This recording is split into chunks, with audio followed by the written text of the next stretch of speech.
নিয়ে যেহেতু আজকে আলোচনা করছি, যেহেতু আপনি অনেকগুলো ধরন সম্পর্কে আমাদেরকে ইতিমধ্যে জানিয়েছেন যে শুধুমাত্র স্ট্রোক জনিত প্যারালাইসিস ছাড়াও আরো অনেক ধরনের প্যারালাইসিস রয়েছে।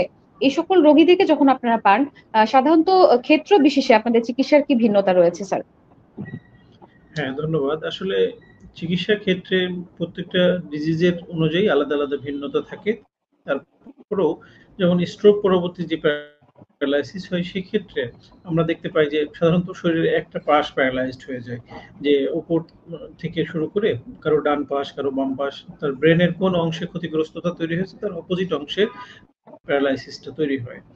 আর সেক্ষেত্রে আমরা এক ধরনের ট্রিটমেন্ট করি তার যে স্ট্রোকের কারণ, সেই কারণটাকে নির্ণয়পূর্বক সেটাকে সমাধানের জন্য কিছু মেডিকেশন বা মেডিকেল ট্রিটমেন্ট রয়েছে। পাশাপাশি তার যে হাত-পায়ের সক্ষমতা ফিরিয়ে নিয়ে আসার জন্য আমরা এক ধরনের রিহ্যাবিলিটেশন বা পুনর্বাসন চিকিৎসার কথা বলে থাকি।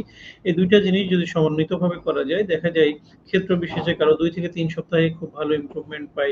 কারো আবার দেখা যায় যে একটু দীর্ঘমেয়াদী সময় লাগে। তো এইসব ক্ষেত্রে দেখা যায় যে ওষুধের পাশাপাশি ফিজিওথেরাপি, এক্সারসাইজ এবং কিছু লাইফস্টাইল মডিফিকেশন প্রয়োজন পড়ে।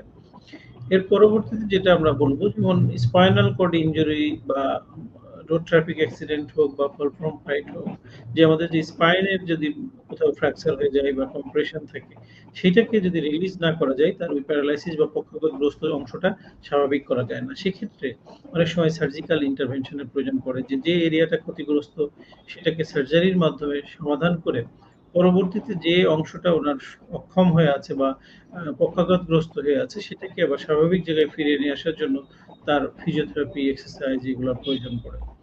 যেমন আমরা ফেসিয়াল নার্ভ প্যারালাইসিস এর কথা বলছি। এখানেও ঠিক এইভাবেই যে কারণে ফেসিয়াল নার্ভটা ইনজুরড হয় বা ক্ষতিগ্রস্ত হয়, এটা অনেক সময় দেখা যায় যে ইন্টারনাল ইয়ারে কারো ইনফেকশন থাকে, সেক্ষেত্রে হতে পারে। কারো কোনো ভাইরাল ইনফেকশন থেকে হতে পারে। কারো দেখা যায় যে কোনো অ্যাক্সিডেন্টাল ইনজুরি থেকে হতে পারে। এরকম কারণ ভেদে সেই নার্ভটাকে আমরা ঠিক করার জন্য এখানে একটু সমন্বিত চিকিৎসার প্রয়োজন পড়ে। ওষুধ, ফিজিওথেরাপি, এক্সারসাইজ। তো আসলে এই স্ট্রোক জনিত যে প্যারালাইসিস প্রত্যেকটা ক্ষেত্রেই শুধু ওষুধের সমস্যাটার সমাধান হয় না এবং শুধু ফিজিওথেরাপিতেও হয় না। এটা একটা টিম ওয়ার্ক। এখানে একটা ব্যালেন্স টিম যদি আমরা সমন্বিতভাবে রোগীটাকে চিকিৎসা সেবা প্রদান করতে পারি, তাহলে দেখা যায় যে রোগীটা স্বাভাবিক জীবনে ফিরে আসতে পারে। এবং অনেক ক্ষেত্রে আমরা দেখতে পাই রোগীদের মধ্যে একটা ধারণা আছে যে প্যারালাইসিস হলে আর এই রোগী ভালো হয় না বা এটার ভালো হওয়ার মতো কোনো চিকিৎসা নেই।